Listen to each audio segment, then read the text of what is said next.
Hey, how you doing? This is John, and welcome to John's Long Box. Tonight, I'm here with T Bunny, Hello, and hello. we're going to do theology. Theology is whenever I have just a religious question or hmm whatever. I put them. I put it up on the internet, and I enjoy the comments later on. hmm So, Right? gee, all of a sudden I started to choke. I guess God's angry with me. Let me take a sip of coffee. So first and Yeah, foremost, we'll chitter chatter for a bit while people filter in. How's everything going? absolutely. What's up? I said, how's everything going? Oh, everything's going pretty swimmingly, thank you. Oh, good, good, good. Yeah. Uh, Might as well take the opportunity to let people know that the Heroic hmm Tales Christmas special is done. It's complete.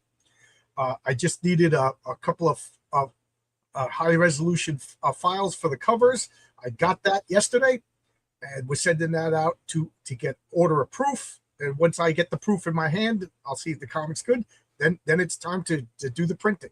So So it's Patriarch King Fu double yes, it's a flip book. It's uh the Patriarch 6 story Patriarch story, 16 page King Fu story, and right, right, it's right, right, done. right. Okay. Color is all by Oscar. King Fu by art by Renzo, and Patriarch is done by Andres Esparza, hmm and it's so good. It's so much fun. Bill I'm is glad you finally got that the uh coloring sorted out. I know you had a uh like a failure there you didn't see coming. Was it? Didn't you have an artist that kind of like you caught still in work or using I AI? didn't know what you were talking about. Yeah, I originally uh, I made the dumb mistake of putting out a call on Facebook and Twitter for artists, and I got Yeah. billions of replies, most of which were obvious AI, Right. Right. and Right. and then and the ones that weren't AI, they were genuinely good artists, but hmm it's all like it looks like Naruto and Right. all that stuff, which is Manga. fine. They're all Yeah, manga, right? it looks like kids who watch Dragon Ball Z all their life and whatever, which is Yeah. fine. I just didn't want that, so Right. no hard feelings to them. And one person, I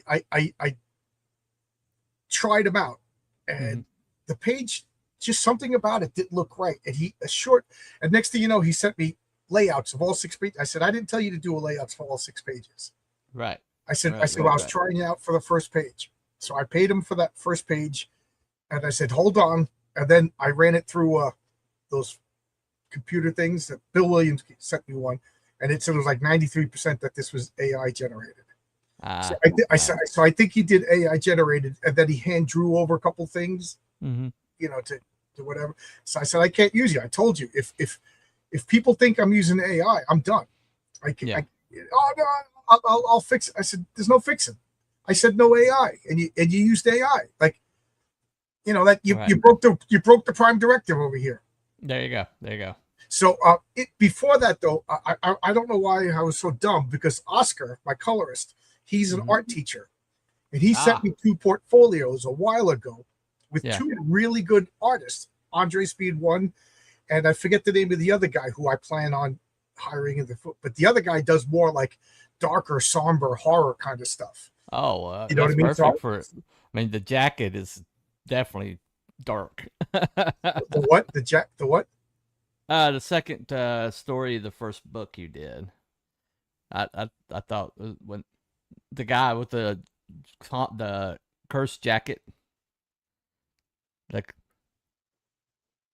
I you don't remember your second story on the first book. the suit. The suit. Yeah, How in the world is that not? because it's funny that you said that, because you threw me for a loop. I was like, I didn't write, because I have a character called Coat of Arms. He's going to be a bad guy, and he dresses like a highwayman, with the tricorn hat and the big, Gotcha, and gotcha. My fault. My fault. Okay. he has every weapon at his, like, he just reaches into his pocket, or he pulls out a spear out of his. So it's the coat of arms, and then all of a sudden he's going to realize, I got nuclear weapons. So Ah, he's gonna become a serious. So I was like, I didn't tell anybody about that story yet, so I got confused. But no, I have a couple of horror stories yeah. that and I have like a realistic thriller that I'm thinking of this guy whose name escapes me. I'm sorry, Oscar. Well, I mean, you've only had like 2 stories in that first book, and I was like, the second story in the first book, and you're kind of like, I'm Yeah, like, but that's because I was like, because I was just thinking of this story. I was like, how did you know? Am I bugged? Yeah, that's Ron Mosicki drew that story. He is also drawing the Raven right now, and he's been posting the pages. And he leveled up, man. Did his art? Ron's incredible. Yeah. I want him on my second book, but Yeah. It's funny because Ron said that he was done. He was retiring. He opened up a business. Yeah. It's not my story to tell, so I'm not going to give any details. But he opened up a business, and he's got like I don't know how many kids, a bunch of kids. Yeah, he does. So he was just like, I'm done. I think he got discouraged by the behavior of the comic book online community. Yeah.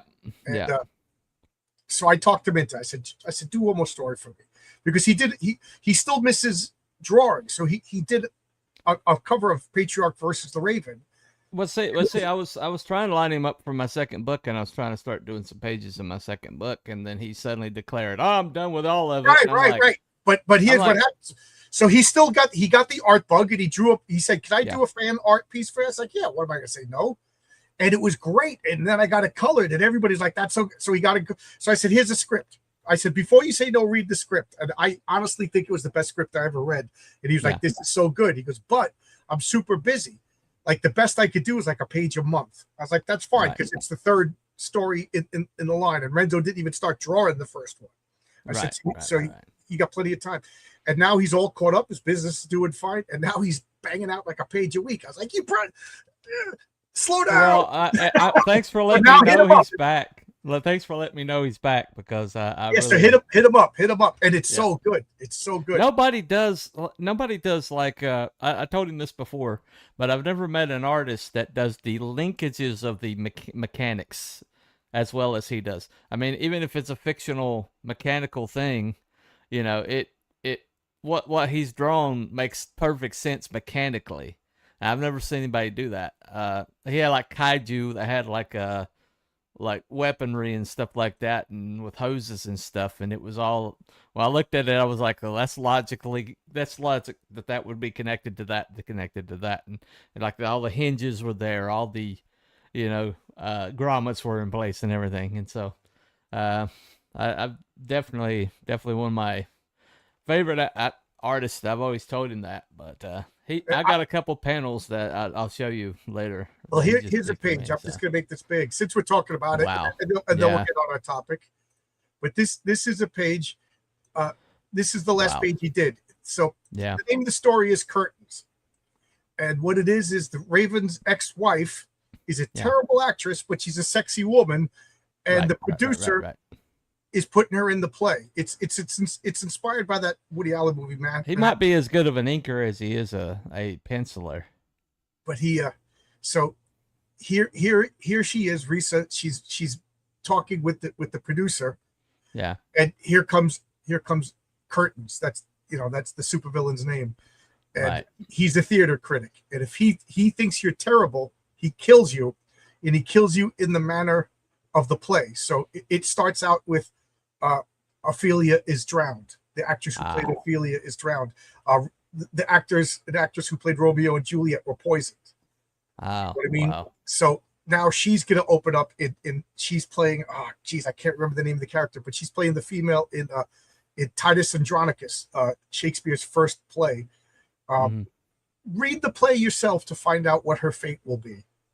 Yeah, but it is Shakespeare's bloodiest and most violent play.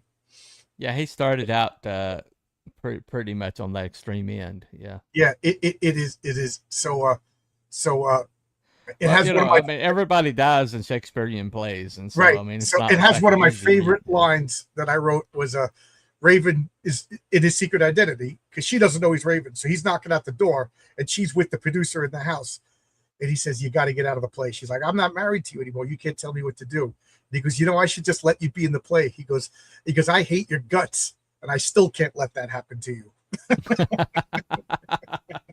That's love right there. Yeah. But I think it's so good, and it was a scary fight. And I'll tell you, the Raven is not a Mary Sue. Hey, Zach Dan, I hope you're having a blessed day too. Yeah. Yeah. Can't have an unhinged kaiju. You can't. No, you Aren't can't. they all unhinged? Isn't that like the definition of a kaiju? I mean, a rational kaiju is just sitting there like, oops, sorry, as he's stepping over buildings. Sorry. Yeah. I'm just going to go hang There's out. got to be property damage or it's not a proper kaiju. Right, There's gotta right. be a lot of property. Hey, damage. Fabrizio is here. Fabrizio, if you want to come in too, this is an open invite. We're going to be talking about the nature of sacrifice. All right, I was going to wait for at least 10 people before we were going to talk. So I always throw Cooper my most difficult religious questions to him, and then he gets frustrated. Yep. And then he prays for me all night long. I don't get frustrated. I know. That is fake news. That's fake news. Okay. But so I get flabbergasted, but not frustrated. So this is one of, even as a kid, the story of Abraham always bothered me. Okay, so bear with me. Mm-hmm. So for those of you who don't know, and I can't imagine anybody's watching this that doesn't know what I'm going to talk about, but Abraham was told, he couldn't have a kid. And what was his wife's name before him? Her name was changed to Sarah, but it was like it was started Sarai. Sarai and became Sarah. And became Sarah. But I'm just gonna say Sarah because whatever. But they went and she finally had a kid. And they say old age. In the Old Testament, old age could be 30 to 80, who knows? But in her old age, she had a kid. And then Isaac, I don't know how old Isaac was at this point. He could be the indication is he was a teenager. Yeah. He could at least walk. We'll say that because he walked with Abraham. Well, he carried like the wood on his back. Right. He's carrying the wood. His dad's got the knife. They're going up the hill. It's like, hey, Dad, we gonna get a goat? He's like, we'll talk about it when we get up to the top of the mountain there. Yeah. And then they get up there, and and God told him to sacrifice Isaac, mm-hmm. and then Isaac submitted to this, and Abraham was going to do it. And then at the last minute, God said, nope, you don't have to do it. And that story always bothered me. Mm-hmm. It seemed like unnecessarily cruel. It seemed mean, and it's one of those things that bothered me. And then I forget where it was, but I forget what I was even watching, a documentary or something. And they talked about how through all cultures, not just Israel, not just Hebrew, or and I always differentiate. I always say the Israelites, the Hebrews, and the Jews, because to me they're three distinct mm-hmm. time periods and philosophies and ways of thinking about stuff. So, like, at this point, they were Hebrews. They weren't even Israelites yet. There wasn't even a nation of Israel at this point. So Hebrews, we'll say Hebrews. Right. And so. Again, this is an open invite if anybody wants to come in. Here is the link. But anyway, throughout the world, human sacrifice was the norm. From Moloch to, later on, even the Aztecs were doing it until the arrival Ashtaroth. of Ashtaroth. I mean, this is early on. So this is pre-Carthaginians. This is pre-Aztec. But still, it was going on in the world forever. I mean, the Indians were sacrificing their wives when the husbands died, when the English came in. The Aztecs were sacrificing thousands upon thousands of people at certain rituals, but at least one a day, otherwise the sun wouldn't rise. So human sacrifice was the norm throughout the world. So part of me was thinking, okay, I was thinking of it through a Western American guy like myself, but it wasn't common. Right, I'm thinking it through my lens, and at the time, it's just like Isaac asked something for his God provided, and now it's time to do what everybody else does, a human sacrifice. So it's kind of like Isaac was like, well, I got to do it. You know what I mean? Everybody else does it. It's the way it is. So to me, it wasn't cruelty that God asked him to do it. It was mercy that God said, stop it. Well, there's a concept called substitutionary sacrifice system, which was odd in that day because everybody else just straight up murked people, just went ahead and sacrificed people to their gods. But the Israeli, the God of Abraham, set up a substitutionary system, right, where animals took the place of humankind, and right. so. So it was one of the first legit. Except for the one. Sorry guys, but my comment thing is not working. I keep seeing new comments and they're not popping up. So forgive me if I'm ignoring your comments. It's not on purpose. So to me, this was a big change in human history. This was, as far as I know, and I don't claim to be the expert, this was one of the first peoples to ban human sacrifice. Yeah. And again, I was thinking of it in the wrong way. I was thinking of it as killing a human is horrid and whatever. But at that time, it was the norm and the standard. So it wasn't necessarily cruel and mean and I gave you something now you can. It was just the way it was. And then God stopped it and changed it to Abraham and said, what I could. And as far as I know, Hebrews to Israelites to Jews, human sacrifice was done with. That was the end of human sacrifice. Now, am I correct in my reinterpretation of the story? No, you're pretty close. Yeah, so like this was always been, because I'm always throwing Cooper my biggest dilemmas in theology. This was one of them that always bothered me, but I realized that I was looking at it in the wrong perspective. So after that, it became animals and sacrifice, and then that started to be down a whole. Well, I don't want to say rabbit hole. It wasn't after that; it was up till that and after that, right? Because remember, they were sacrificing animals as far back as Adam, right? Because Abel was sacrificing animals, and Cain was sacrificing fruits and vegetables or whatever, but not even the best, and he didn't find favor in the eyes of God. So anyway, right, and then of course Jesus came, the Lamb of God, and became the sacrifice. The sacrifice, yeah, and that made me realize. And again, I don't know, but Christians, followers of Jesus, didn't do animal sacrifice. Yeah. Jesus was the sacrifice, and after Jesus, all sacrifice became personal rather than external. You didn't kill an animal. You didn't like Lent, you give up chocolate or whatever. And well, I think people that observed Passover did sacrifice an animal. Well, that's what I'm saying. Followers of Jesus, like it. Yeah. The 12 apostles were still pretty much Jewish. Right. But I don't know if the 12 apostles' children were considered Jewish or Christian. I don't know enough about the early church like that. But basically, killing animals as a way to show your devotion to God. Well, Christianity was the identifier after Christ. So right. So the nature. So my thing is, Abraham is the end of human sacrifice, not the cruelty that I thought it was, and then Christ was the end of killing things as sacrifice. No, the Abraham was basically an illustration. He was basically what's called a shadow of things to come. There's multiple times throughout the Old Testament that where Jesus' sacrifice was like the shadow of it.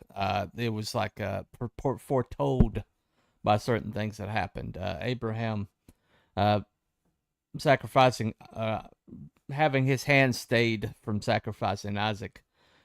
Was God saying that, I'm not, you don't have to sacrifice your son because I'm sacrificing mine.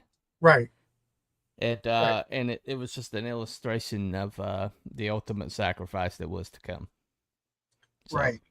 And then I was after this, I was thinking, and I know here's where the big controversy is going to start. If you look into the Talmud, they say that in the years after Jesus, before the temple was destroyed, by what was it, 80 AD by the Romans? I forget which Roman general it was. Tiberius, I think. Yeah, Tiberius was the Caesar. I forget which was it. Was it Hadrian or something? I forget. I think it's one of the big. Tiberius was the Caesar, but but anyway.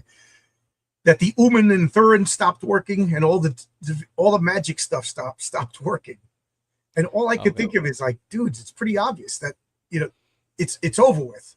The sacrifice was made. You don't have the magic, and then the temple is no longer needed.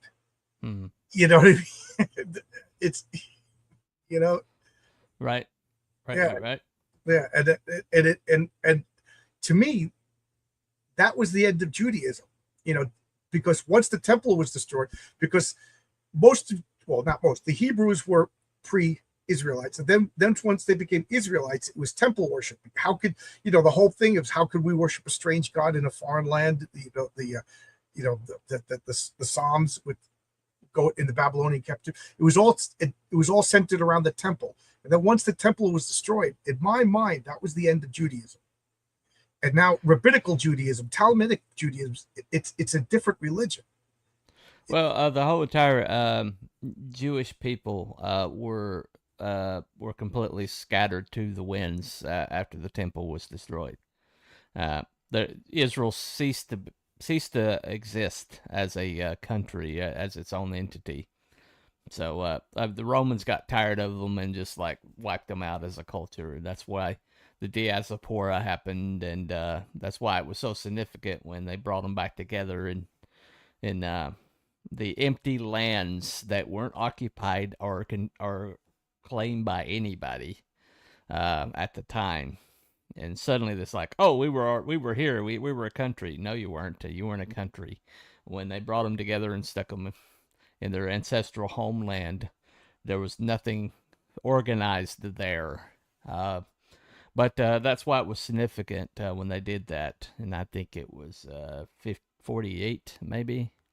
Um, but yeah, they were wiped out as a people. The temple was razed to the Right. ground, The and religion was ended because yeah. it was fulfilled. It was done. The So purpose. I They mean, were yeah, chosen, right. and the purpose fulfilled, and the game board was reset up for another game. You know. Yeah, And, yep. yeah. Well, Which is one of the reasons. go ahead. Again, I'm going to cause controversy here, but it's my channel. I don't. Oh, you're streaming, Cooper. I'm going to get you in trouble, channel. Which is why I could care less about Israel. It's over with. It's done. You know it. The religion is over. You guys want to fight with the Middle East? Fight with the Middle East. Just don't get me involved. That's none of my business. I also don't care if Lithuania and Latvia fight. Or I don't care if Nigeria and Congo fight. The purpose was solved. Like this whole evangelical, greater Israel must be restored. No, God isn't tied to a land. There was an egg, the egg broken, and the shell was swept away, and the chicken moved on. Yeah. To twist the metaphor.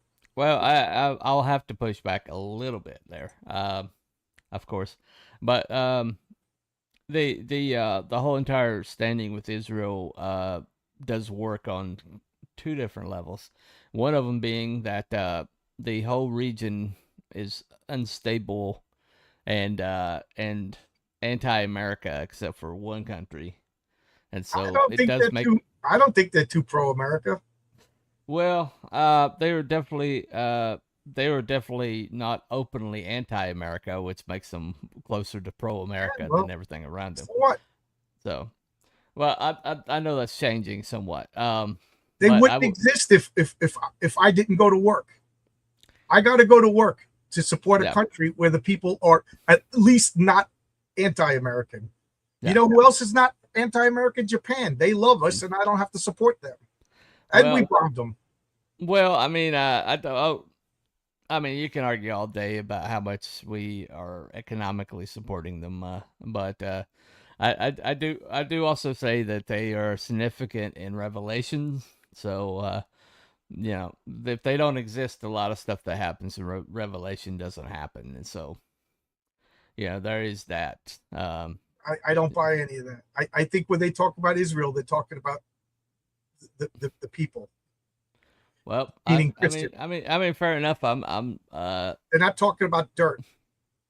I got you. I mean, I get your point. I don't think everything else in Revelation is metaphorical and symbolism, but yet when they say Israel, they mean exactly this piece of dirt. Well, they actually do talk about physical location in Revelation. So, um, indeed, they are talking about a physical place in Revelation. So, um, and the temple is rebuilt, in a physical place. And the And temple is us. We are the temple. well, it there's very few things in Revelation that is absolutely concrete or it's not figurative or is actual literal. And one of the few things in Revelation that's actual literal is the existence of a rebuilt temple. So I will Yeah, say that. Jesus rebuilt the temple. He's the temple. Okay, The well, I temple mean, was destroyed, buried, and he came out. It's well, I mean, I'm just saying that I'm not concerned that Revelation. I mean, Revelation's probably been happening in a while, but I'm not concerned it's going to get high speed and really start moving and grooving until I see a temple start being rebuilt. And so that's kind of like the one sign that if I see that happening, then I'm like when like, they talk about the church, they're not talking about a church. They're talking about a faith, a belief. well, yeah, I mean, fair enough on that one. Yeah, yeah, I came to talk about Abraham and Yeah, Isaac. well, I I'm talking didn't about like really sacrifice. Like again, I geopolitical didn't really like I didn't do my the idea studying on of that. like, So. oh, I'm gonna put my sins in a chicken and then I'm gonna kill the chicken and I'm good to go. Like to me, that is just like the most arrogant thing going. Like, Well, it has to do with the metaphysics. It has to do with whether you believe that sin carries weight, that sin has a cost to it, or and well, either you have agency for your actions or you don't. If you could transfer your sins into an innocent object, then God is not just well, there has to be a price paid for sin, and that sin is death. of something that had nothing. So I'm going to put all my sins on you.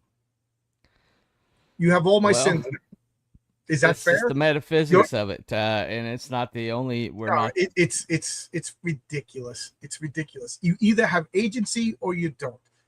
The ability to transfer your sins into this can of soda and then I throw the ta-da. You Well, know, it wasn't a perfect system, and that's why Jesus came and abolished it. So, you know. Well, it's still going on now. It's still yeah. going on now, but it's I don't know.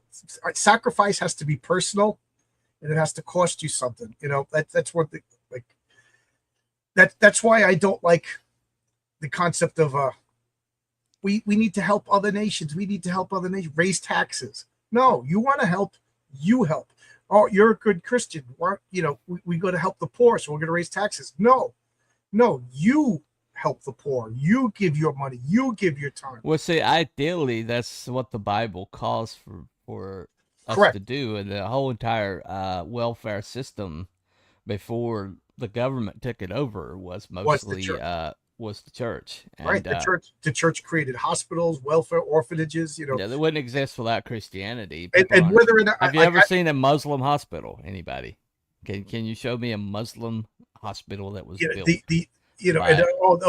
the church caused the dark ages. No, excuse me. The collapse of the Roman Empire caused the dark ages. The church preserving all the documents and literature from the ancient Greek and early first Yeah.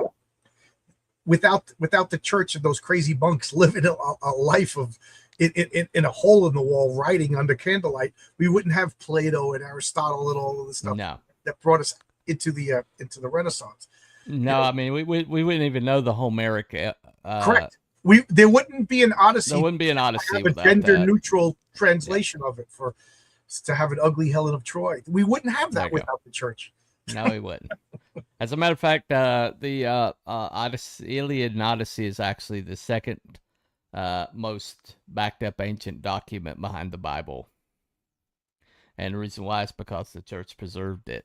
Yeah, yeah, yeah. And the writings of Socrates and the writings of Plato, writings of all of these men would be lost, except that the Roman Empire became the Roman Catholic Church, and the preservation of these ancient documents was part of the church culture, and so we wouldn't have them today without that. So yeah. That's one of my pet peeves is like, oh, my stupid cousins like we could end world hunger by selling the Vatican. I'm like, to who? wow. We're going to sell the Vatican. Okay, so name your price. Okay, we get that price. Now Yeah. we feed the poor. Then what? What do we do next year?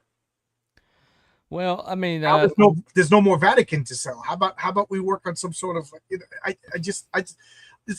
what my cousin is saying is I hate Christianity, so I'm going to make fun of it without actually understanding it. Right. Thing is, I deserve death for my sins. I'm not owed so many years of days, but God sacrificialist. Yeah, for the unrighteous. Yeah. I mean, the whole entire reason for sacrifice is that it's unfair. And, I'm sorry.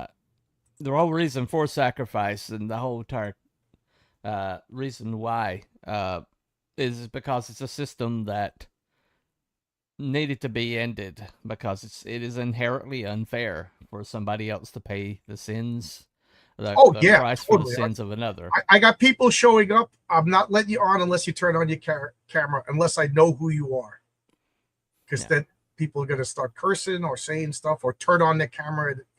Whatever. So if you want to come on, anybody's welcome. You just got to turn on your camera. Yeah, that was my. In the Aztecs, there were people who volunteered for the human sacrifice. Yeah. Who am I to say you don't enjoy a good? I don't know the Aztecs took volunteers. They did. They actually had families that were like they were given favors, and like they would find, as horrible as it sounds, they would get like the most beautiful boy or the most beautiful girl. And then, that this would please the gods, and the rest of the family would get stuff, and they basically sell it off to kid. But all I could think of is killing off your most beautiful people leaves a really ugly gene pool. Well, have you seen the ancestral Mexicans? I mean, when you see a beautiful Mexican, it's because they got European blood in them. I'm just saying. I mean, there was that. There was a Incan that basically families would sell their children. Then they would take these children. It's so horrible when you think of it. And they would bring them up into the mountains and tie them up and leave them in a cave. And we find them every once in a while. These kids, just these kids that were left to die of exposure, pretty well preserved. All I could think of is like, and it's, I don't have children, but the idea of doing that just gives me the chills. But I have the luxury, like even to the 1900s, they said what one out of 4 women died in childbirth, and something like 3 out of 5 kids, or was it 3 out of 6 kids didn't make it to adulthood. So like, I guess people just didn't get attached to their children for a long time, and you hear stories of ancient Carthage that people would just throw in their babies into the bronze statue and on fire, and I don't know. I guess you get used to it. You get used. It's amazing. Okay. Well, yeah, no problem, Stephen Silhouette. Unwilling sacrifice is mercy. A gift from grace, while a seizure is theft. Well, a gift is grace. I read that wrong. Well, like I said, the substitutionary sacrificial system is odd or unique to Judo-Christianity. In that when you see a sacrificial system for the other ones, it was basically they were taking the life of someone else to please their God. In other words, it wasn't to substitute for anything. The sacrifice was the thing, and it was to achieve positive things. And this is from Native Americans all the way down to the Mesopotamian. Yeah, like I said, it was the norm. The Vikings did it. The Mesopotamians, the sacrifice was the thing, except for Judeo-Christian, and as far as I know, I'm sure there's some scholar, maybe even somebody watching right now. As far as I know, I think the Hebrews were the first to say get rid of human sacrifice, to the point And I also want to look at another form of sacrifice is abortion. Mm-hmm. I was always against abortion.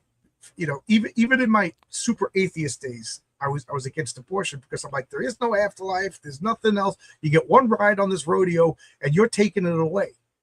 It is its own unique DNA. Like that. That was Well, always.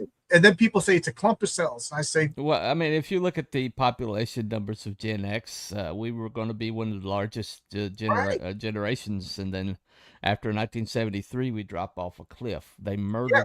murdered our generation basically But you want after to hear, like, 1973. like I said, I was always against abortion, but I never thought it was religious No, until one day I this is just shows you how bizarre my brain is. I got yeah, my turntable set up and I take out a Fleetwood Mac album and I'm listening to Rumors. Great freaking album. I love that album. yeah, So then I went and I bought other Fleetwood Mac albums and I'm listening to the song Sarah yeah. by Stevie Nicks. And you know what that I knew song's you were about? going to You're bring it up. shaking your head. You know what the song's about, right? You I want to know tell exactly people what what it's that's? about. Yeah. The song, she got pregnant by Don Henley. She actually found out it was a girl, Yeah, named it, and then Don Henley talked her into getting an abortion, and she got an abortion. And then this woman has the audacity to say, if she didn't abort this baby, there would be no Fleetwood Mac. yeah, Excuse me, you were already a millionaire rock star. This is like your fourth golden album. You know, yeah. you can't have a nanny, But anyway, she regrets it, and she writes a song about it. And all I could think of is her saying that to me was no. I had the abortion, otherwise I couldn't be a rock star. Is Well, no she different, never had a child after. right? But it's no different. I aborted my child so I could be a rock star. It's no different than saying I sacrificed my kid for the crops. Yeah, They're exactly. both to give us a better future.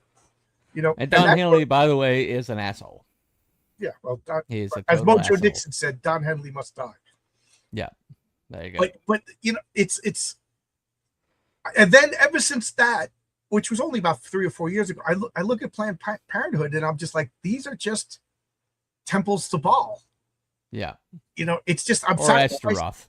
Yeah, Yeah, yes, yeah. That's all it is. It's a sacrifice to a pagan deity or non whatever. So I'm sacrificing my child for a better future. There is no difference, and it's so pervasive because like I saw a meme the other day where it's just like they had Satan running for office. He's like, I'm going to oppress everybody. I'm going to take away, the right to vote. I'm going to be a dictator. But unlimited abortion, and you see every woman hitting his ballot. right. And it really changes my perspective about witchcraft. And maybe the Salem trials were right. You think? It's kind of like McCarthy. You read what I McCarthy always was knew saying. McCarthy was right. Because the reason why I always knew McCarthy was right was the people that were upset by McCarthy were people I didn't like in the first place. Yeah, and John Wayne in Hollywood, and that group in Hollywood, so they were right. Stephen too. Silhouette says, in the ancient world, your animals were your wealth. Your flocks gave you milk, butter, wool, and they multiplied. They were pets. So you barbecued one, it was sacrifice. Yeah, well, I barbecue an animal, and I don't pretend it's religious. I just want a hamburger. But I understand what you're saying. It's no different than giving money to the church. It's no different than giving time, because back you physically were raising those animals. You had to go do it. Another aspect to consider is federal headship. Sometimes a leader is punished through a penalty on his people, and sometimes a leader can take the punishment for his people. Jesus, our king. Okay. The same could be symbolically said for people in society. Not that you would eat them, but human sacrifice would be reducing mouths to feed. Well, that is the argument that they're going with now, with the MAID and all that stuff, and the NIH all across the world suddenly turned on a dime and it's encouraging people to commit suicide. But they're still prosecuting people who take a life, and they're not in the NIH program. Because the government is claiming the monopoly on murder. Yep. And so if you help somebody if you assist with somebody's suicide and they catch you at it, they will convict you of murder. But if you go with the NIH and the MAID program, they will you're then essentially that's there's a no fault, and that's somebody just making a choice or whatever. And it's the same as abortion, really, because they prey on people who are mentally deficient in a moment of their weakness, and Yeah, that's yeah. to me is the scary part. It is Well, I mean, they're letting people kill themselves over depression right. Yeah, and things like that. uh, I uh, saw uh, this one woman. She went in and she had like migraines, yeah, and instead of treating her in Canada, they gave her a brochure for the MAID program. right. Yeah, She was talking about this on a X. Catholic priest went into it. Sounds like a joke. A Catholic priest went into a hospital, but Yeah, a Catholic priest went. He fell and he herniated a disc in his back, yeah, and they told him he was too old, and they offered him death.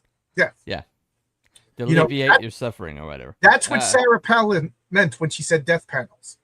Yeah. That COVID was basically a depopulation right exercise. now back to human sacrifice. I do believe that the Aztecs and then like the Papua New Guinea cannibals and stuff like that, that they do stuff because I think I can never say that Tenochtitlan, the city of the Aztec. I think that was too successful. Their population sprouted and they did, and so I think it started out as a way to they had to get rid of people, and they dressed it in human sacrifice, and then later on I think they forgot the need and it became human sacrifice. I think that Well, happened I a lot. believe what was happening was they started conquering the surrounding peoples, and then they got the deal for supporting those peoples. Suddenly they decided, oh, well, let's I think They sacrifices. candidated them, yeah. I think our God needs sacrifice, and so And I think like a suddenly lot they're of the yeah, Amazon cannibals and the New Guinea cannibals, I think it's just a lack of protein, yeah. and then There you go. but I'm not justifying it, but life is complicated. Right there you go. There you go. In the Old Testament, Israelites began eating their babies because of mass starvation. Oh my God! I mean, just just think of the horror that to have to make that like the Donner Party. Yeah. Man, I mean, they people want to watch horror movies with Jason and Freddy and all these people. When if they Yeah. made a movie about the Donner Party, that would be the scariest thing ever made. And I'm look it up. And, Yeah, or the Alive, the Andes soccer yeah, team. Yeah. and yeah, yeah, that to honestly consider that. Oh my God, I hope I am never in that situation. In the Old Testament, the Israelites began eating their babies because of mass starvation as a result of them worshiping false nature and fertility gods, which displeased God, so he cut off the rain. God then forced the Israelites to eat their children Besieged by by Babylon. Babylon. Well, they said that when the Romans were Carthage, they were like conga line and babies into the Moloch, thinking that they would generate like more divine favor, and then when that wasn't working, they literally started killing the older and older people.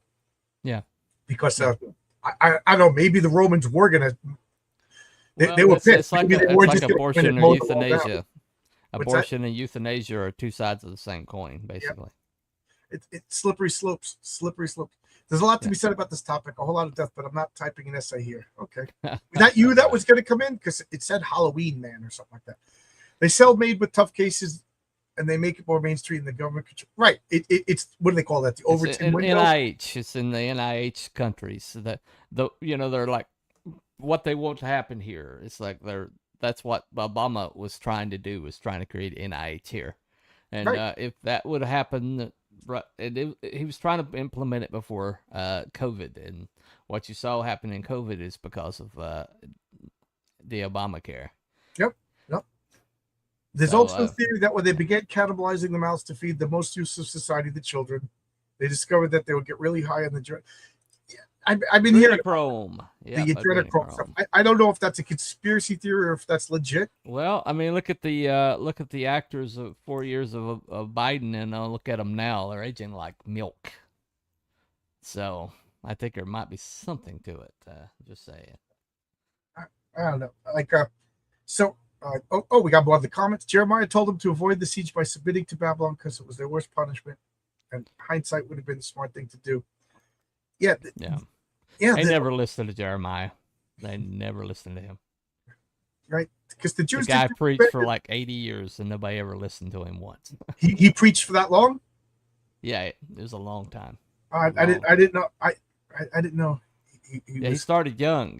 Jeremiah's the first verse of Jeremiah is let no man despise thy youth, and then he lived all the way to Now, the do you think they Babylon. did? Do you think they didn't listen to him because he was a bullfrog? No, Oh, okay. that is Three Dog Night song. So that is not Jeremiah. So anyway, I got to tell the story now. That was my favorite song as a kid. Jeremiah was a yeah, bullfrog. I had yeah, that 45 and I had this little plug-in turntable and I would play it over and over. You know how a yeah. little kid will play the same song over. So I'm in church with my parents, Mhm. big old Roman Catholic church, St. Christopher's, and I'm daydreaming. I'm what, 5 years old, 6 years old, and I'm just daydreaming. I'm in my own world. Yeah. And the priest says, "Open up your hymnal to page whatever, joy to the world." And I just screamed, "Jeremiah was a bullfighter!" In this quiet church, like at top of the whole church started laughing. The priest started laughing. My father got embarrassed but started laughing. That became Yeah. like one of those family stories. Right. Right. There you go. Another embarrassing church story is we go up for communion. My father's holding me, Hmm. and and he held out the one hand and you put it in the hand and you put it in your mouth, and the priest is like, I forget what they even say, but the Lord is with thee, and he's Yeah. whatever.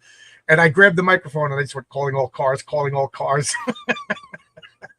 My father's like, I can't take this kid anywhere. There you go. God You can't buy expressly it told, honestly. You can't buy it honestly. There you go. yeah, little kids, little kids. God expressly told Jeremiah not to pray for them. Yeah, at God a was certain pissed, point. huh? Yeah, God was done with him at one point. Jeremiah didn't. That's the only time he disobeyed God was when he continued to pray for them. So Kids do silly things at church as an adult. I don't want. Yeah, the priest left. The priest left. People always have this that the priests are these stern. yeah. You know, they Well, if you read left the Lamentations, antics. Lamentations was written by Jeremiah. Most people believe well, over Israel being taken into captivity. So So that's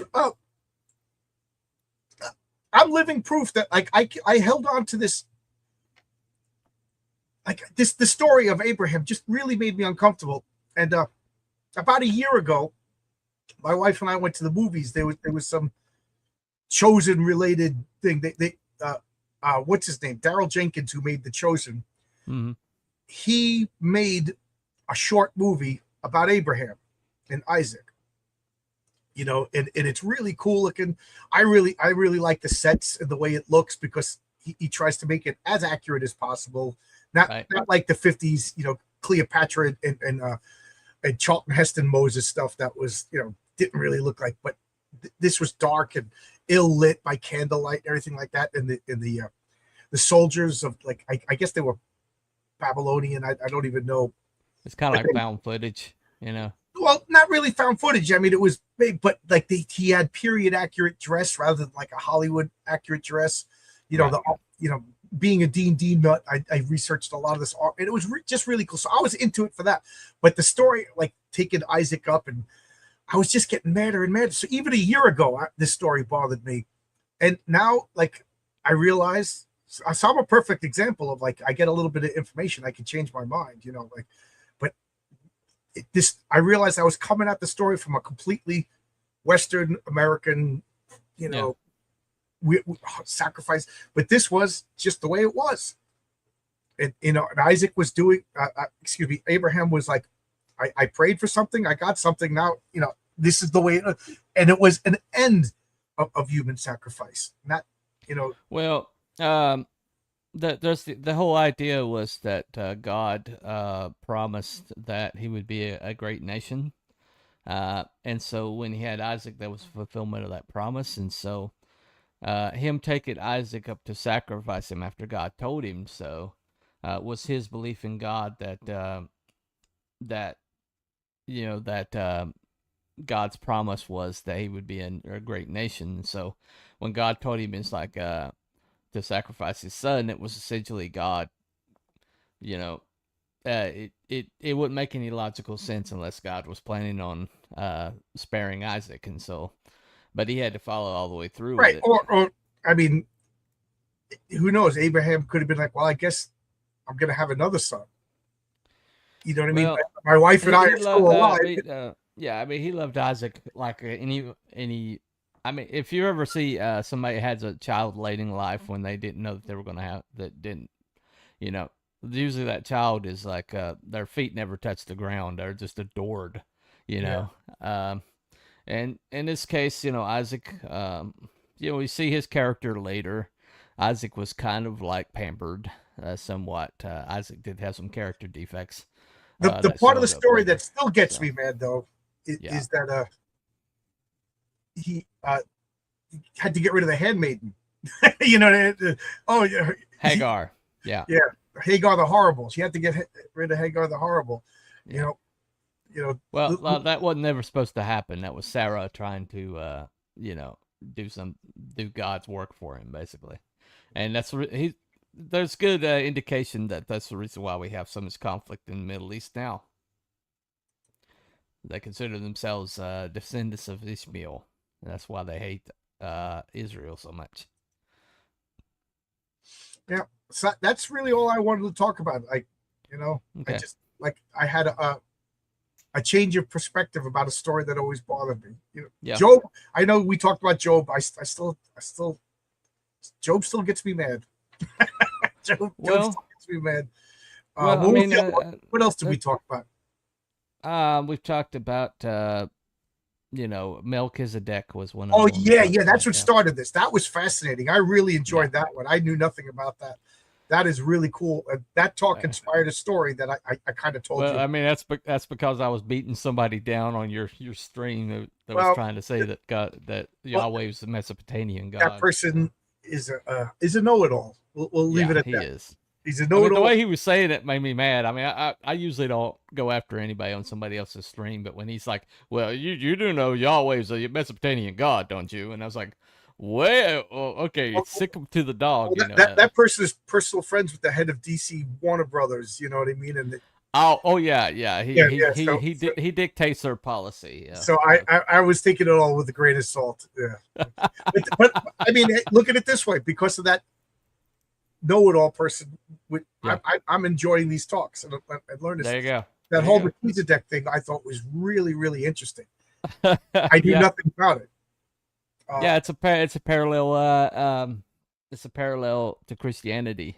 Melchizedek and Zoroastrian. It's considered a parallel to Christianity. So. And I wanted to talk to. Oh yeah, we also talked about what was it, Psalm 18, or I forget the Psalm. The celestial choir or the celestial court.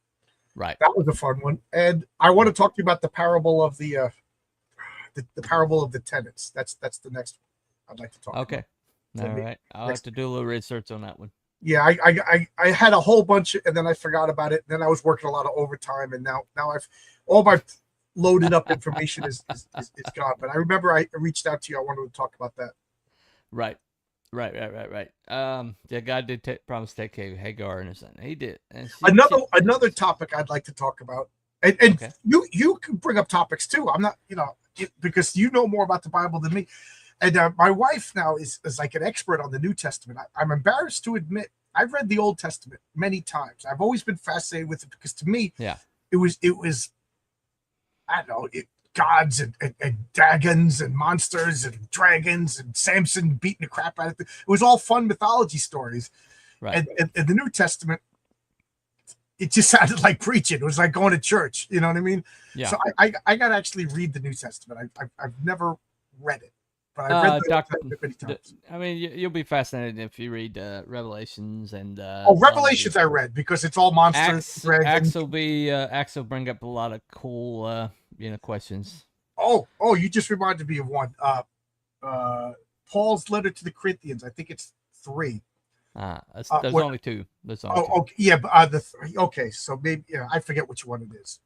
But it in it he says that he had a mystical experience and traveled to heaven. To heaven, yeah. Yeah, and I don't want to ruin a story point, but because of I got interested in these mystical this Merkava mysticism, the chariot. Ezekiel traveled to heaven and saw the chariot. So I kind of got fascinated by that. So I want to put it in a story that I'm writing. And because of that, it led to Paul. They think might be the first. Well, Paul was Jewish at the time, but it's the first time the Christians document this Merkava mysticism. Well, Paul was Christian. Saul was the Jew. Right. Well, he had this mystical experience when he was Saul, right? But he wrote about it when he was Paul. So he's the first Christian. I don't know about that. I don't know. Maybe I'm getting the time wrong, but yeah, anyway. I think you're getting the timeline wrong because but he's the first Christian to reference this Jewish mysticism, and I kind of got fascinated by it. Gotcha. But anyway, I got all these topics. So if anybody in the chat, well, I mean, the Peter's vision is an interesting one. I don't know about that. See, well, it's basically God gave him a vision of lowering a like it was a sheep from heaven, and it had all these animals in it that are considered unclean, and he told Peter to take and kill and eat, and Peter's like, well, I can't. But then God says, whatever I call clean, don't consider it unclean. And so a lot of people think that was him saying that the Gentiles, he should be preaching to the Gentiles as well as the Hebrews. And well, at least that's the interpretation of it. So this is pretty interesting. God didn't like the grain sacrifice because there was no real loss with the grain. That's an interesting way to think about it. It's a renewable resource. Vegetables and fruits and vegetables is a renewable resource. Yeah. And Cain wasn't even bringing his best, and so if he was like bringing the pick of the crop or like the best that he had, but he wasn't even doing that. So, here's a new name. Thank you for showing up today. U.S. and Israel just gave Morocco the green light to send 1,050 migrants to swarm the Spanish. No. All I got to say is don't give up your Second Amendment rights, people. The governments don't care. The governments are the cause of all your problems. Yeah. To paraphrase what's the rappers now, 50 Cent. I'm gonna lose my rap cred right now. Who's the one that says 99 problems? I think that's Jay-Z. Okay, Jay-Z, 99 problems, and the government caused all. Because I have almost a photographic memory that has nothing to do really? with me ever listening to him or anything. Yeah, I'm trying to make a joke, but I realize I mangled the joke. But yeah, I got 100. I got 99 problems, and 98 of them are the government. There you go. There you go. Yeah. Definitely the government is not your friend, ladies and gentlemen. The government is not your friend. All. Not at all. No. Every time somebody says there ought to be a law, they're just adding to the problem. Well, every time, I mean, that kid in England that, the cops arrested even though he got stabbed, and they let him bleed out. Yep. And then because he might be racist. I mean, that's to tell you right there what. Keep your gun. Keep your gun. That vision was not about eating unclean animals. The theme of the vision was eating because Peter was on the roof eating his lunch. It's clearly symbolic for associating. Well, I can't answer this because I don't know, but it's all yours, Cooper. No, it's the interpretations was given later on in the scripture, so I'm going to have to disagree with you on that one. No big deal. Day one life after the people, the dogs eat bullets. Yep. I don't know. I don't want to say that the Spanish people deserved it because I do know that they had an election. Yeah. A couple of years ago, and they elected a socialist. Far right won, and they canceled the election and put in another left wing government. So normally, when you say you get like the Mandani, New Yorkers, you voted for this guy, unless you want to say the elections were invalid. The New Yorkers vote for this guy, although they're starting to show proof that maybe there was a lot of election tampering. But the Spanish people had an election, and the conservatives won a big portion, and the left wing government canceled that election and just nullified. Same thing happened in Germany. They basically they arrested the conservative. They went just full on arrested them. Look, they did the same thing in France. They just arrested and said they're invalid.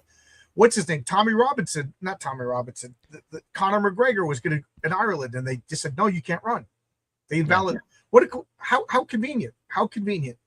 Well, I mean, I just think it's really fascinating when you see how the MAGA movement in America had so many other movements across the world that were similar, and those were destroyed and suppressed.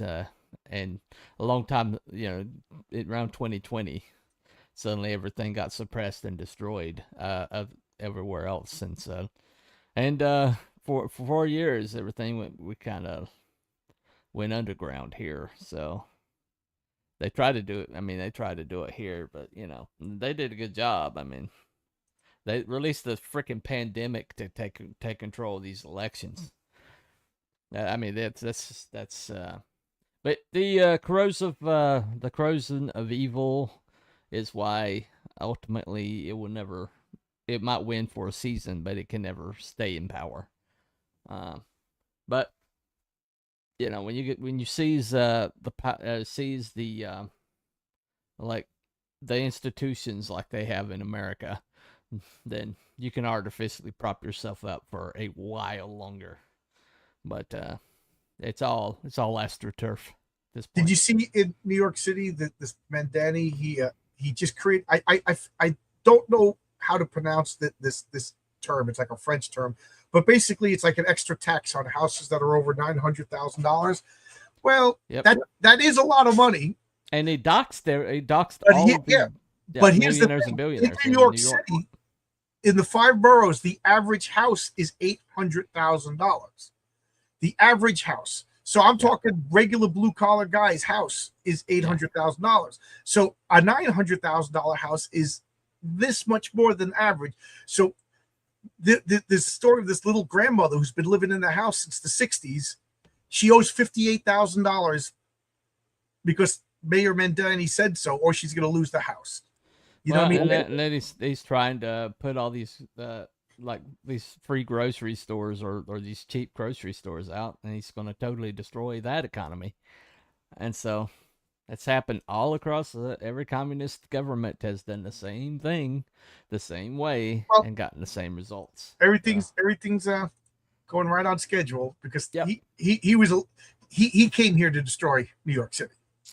Yep, he's not even American. I got to convince my nieces, they grew up with a good family, good jobs, hardworking ethic, pay your taxes. They got good jobs, and God bless them. But they just think that the whole world is like this. They don't understand that the United States and Western civilization is the anomaly. Yeah, you can't. We have a high trust society, but other people they don't like. All right, immigration. My family came from Ireland and Italy. One thing will help you is have them watch these videos of these Europeans that came to America and see how shocked they were at their ability to move about the country, their ability to purchase things, and how everything was cheap. And watch Mr. Beast. Mr. Beast comes in and installs like a faucet in a village, and everybody's like, "Whoa!" It's like, yep. how could? At what point can we say to a continent, you got to feed and support yourself? Yeah, we really need to pull out of Africa and just leave it to its own devices. And same with Israel. Support yourself. You're a nuclear power. You're the greatest people in the world. You don't need American tax dollars.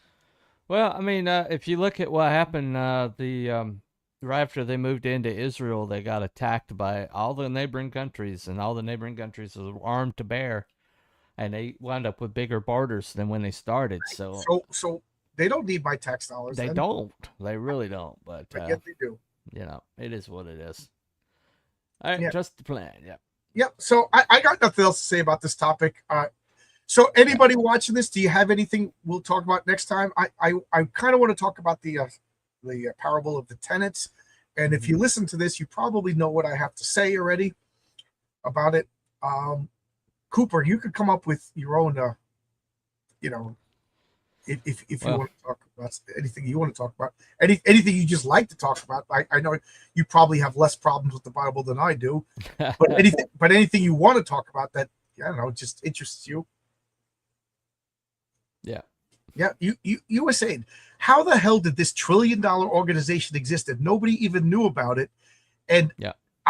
not nearly 100% of them were for left-wing causes. How is that possible?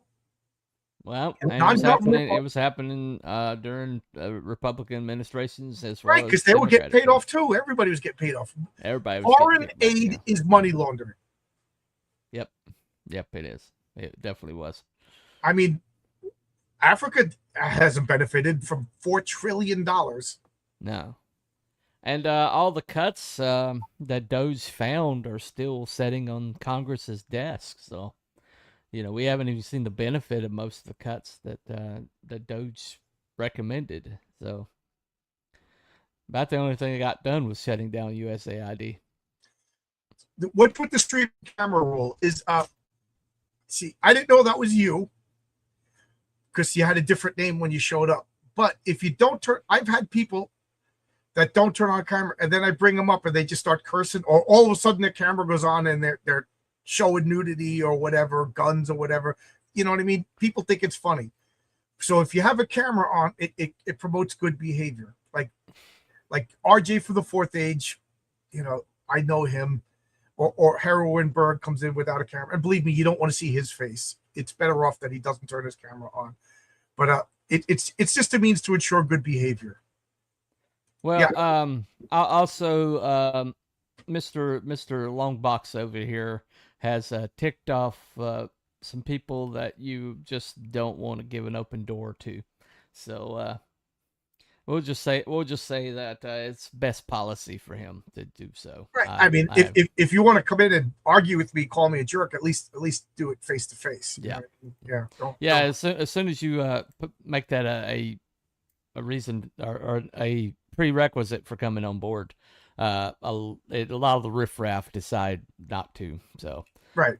If you got something to hide, then if you got to hide a lot of people are brave behind an avatar. You know what I mean? Well, one thing you can do, Mr. Silhouette, for next time is basically turn on your camera long enough for him to see that you're an actual human being behind the or message backstage. me. Like him, I would have let on because he's been in my chat long enough. You know what I mean? Yeah, and if you can't go active on to the stream, then just say, okay, well, you can see my face, you can see I'm a human being or whatever behind the backstage, and then you can use your icon when you come on. Well, he came on and then he had a different name, so I didn't know who it was. All right, gotcha. Yeah. Anyway.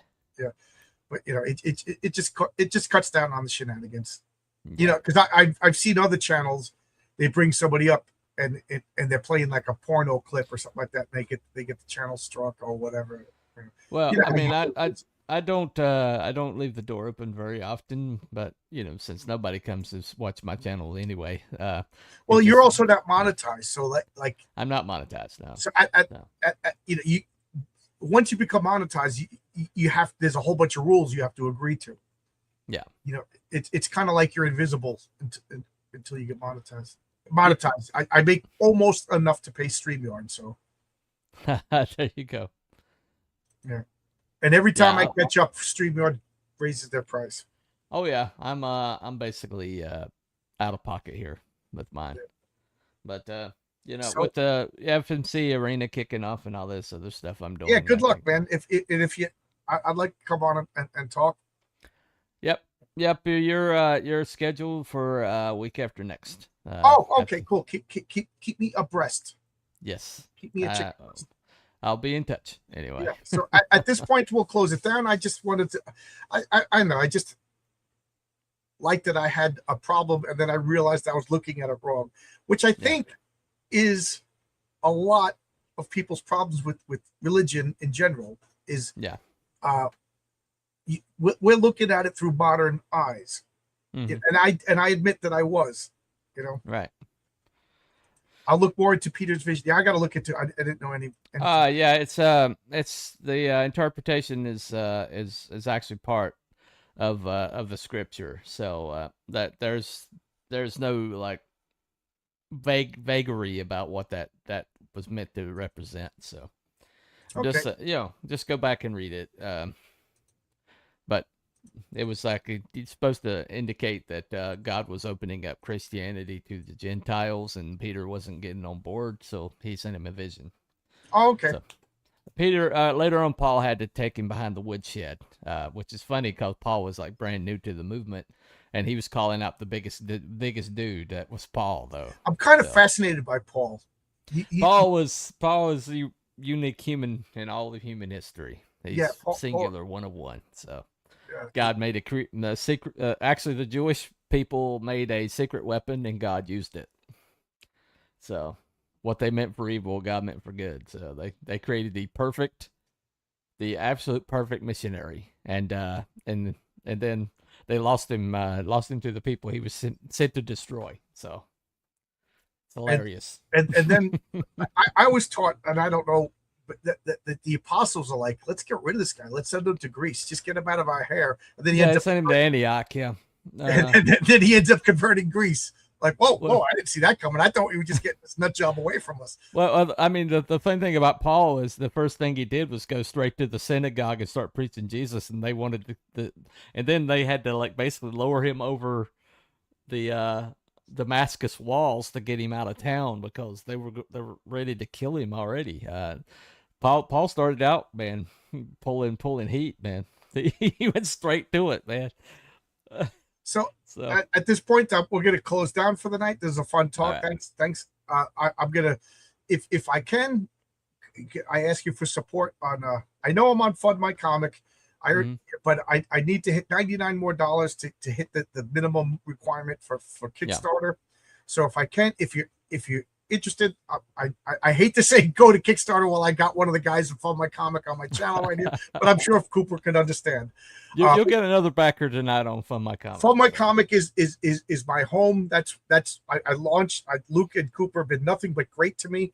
Yeah. Luke is one of my artists, and wait till you see the Sleeper Agent. Oh, Luke, you got him doing work for you? Now, Oh, wow.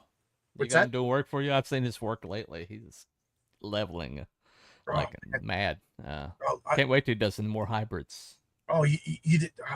I'm having trouble when I go to my files on my computer, but otherwise I'd bring it up. But Luke's artwork on the Sleeper Agent is, like I said, if Luke is a musician, he's a pastor, he does this, he does that, he's a father.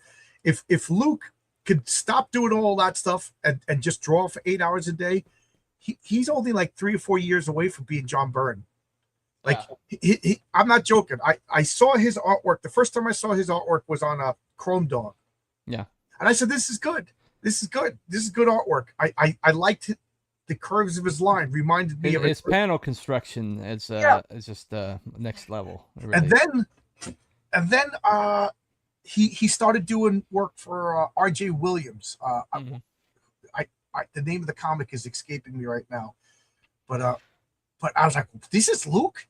Yeah, this is so much better. So right then and there, I said, "Are you busy?" Oh yeah, sure. And he was doing like at one point towards the end, he was doing that page a day.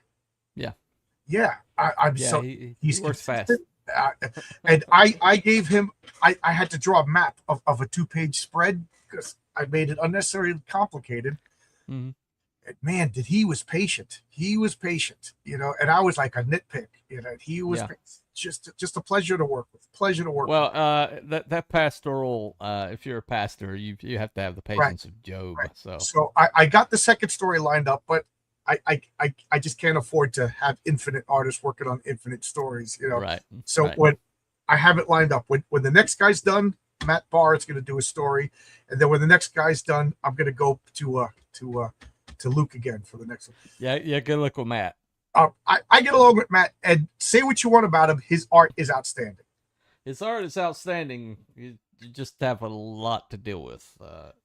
Me and Matt get along. For now. I'm not going to say anything bad about Matt. We get along. That can change. And then I had a few artists that, like I said, one guy tried to pass off AI art onto me. Yeah. And luckily I got fooled by, well, I didn't get fooled. The guy lied. You know what I mean? I think he swiped somebody else's pages, because when I saw his portfolio, it was it looked like almost like a good mix between who's the artist that did Young Justice. So So Waringo, I think. You have to get Marcus on here. I can't remember these names off the So top it of my looked like head a mix he does, between him so. and like some manga. So it kind of had a manga influence, but Right. it looked really cool and I liked it. And then what he gave me was obviously AI. Right. So that, and then I had one artist that just stopped talking to everybody halfway through a story, and I loved it. Specifically asked me, I want to work with you. Can you write me a story about this character? I wrote him a story about that character. It was so good. The art was so good. And then not just me, stopped talking to everybody. I called him. I wrote him a letter. Is everything cool? I'm not going to mention his name live. Okay. All right. No problem. But, but I still see him tweeting. And he ordered a comic from somebody else. Yeah. But it's not just me. It's other guys that he was working with were asking me, is he okay? Like, we thought he was dead. Well, that's right. That's how it really wasn't about food. Oh, we're back to the Darth Vader and the Pharisees. Yeah. Right before the show, I woke up a dream digging through boxes of comics at a thrift store looking for George Perez event. That's a good dream. That's a good dream. That's a good dream. I will say this about Paul is he was also terror to philosophers. He went to Mars Hill and kicked ass. Yeah. So anything you want to promote? Anything you want to say before we go? Yeah, just check out what's on FMC community service. I'm about to finish that out. I've got 4 pages left. I know I keep saying that, but also from my comic Hero Tales, go ahead and back that. King Fu is Honka Honka Burning Love. You want a piece of that? So also, I'm gonna try to have it done by tomorrow night, but I'm working on the Crisis on Independent Earths, and I'm gonna have an introduction, and then what I would like is to send it out to everybody that I'm friendly with. 3 pages is all I'm asking for people. If 3 complete pages, send it to me. Think of it as promotion. You know what I mean? And then I gotta be on that. Oh, okay, good. Oh, you're an easy sell. So as of right now, I think I got I think I got RJ from the 4th Age. Okay. I think I got they were just on Fund My Comic, your show. The cemetery. Levi Skeen. Yeah, Levi. I think they're interested. Yeah. JD and Levi are good. Yeah, they're interested. So I want to try to get 3 pages. Then what I'm gonna do is, here's your file. Make your cover. Because that's from your character's perspective. We all do this, and then I have the ending worked out and whatever. I think it would be fun. Everybody make it, because I can't make it a campaign because everybody's like, you're gonna make the money. I put it, so it'll be. I got so many characters that I can't use yet. That I think it'll be a fun thing. I think so. I want it, but I can't start it out until I finish the script. So I'm gonna try to finish the script by tomorrow night. All right, man. Looking forward to it. Community service on Crisis on Independent Earths. I think it would be a fun thing to do. And then for 3 pages, you're gonna get a full comic book that you can put your own cover on, print them out, and sell them at your conventions, or put them on add-ons to your campaigns. And then it has an advertisement for all of us on the back. I think it'll be fun. Better than a flyer, right? Yeah, that definitely kick ass. They used to do stuff like that all the time in comics. They just right. Right. Right. I think it'll be fun. I'm asking everybody. As long as you've got a pie ad somewhere. Oh, you hostess. We need a hostess ad. Yeah, definitely. Well, at that, before we start getting too silly on what was a pretty serious topic, we'll say goodbye, kids. Bye. Thanks a lot, Cooper. And whenever you want to come on, just let me know. Will do. Night, guys.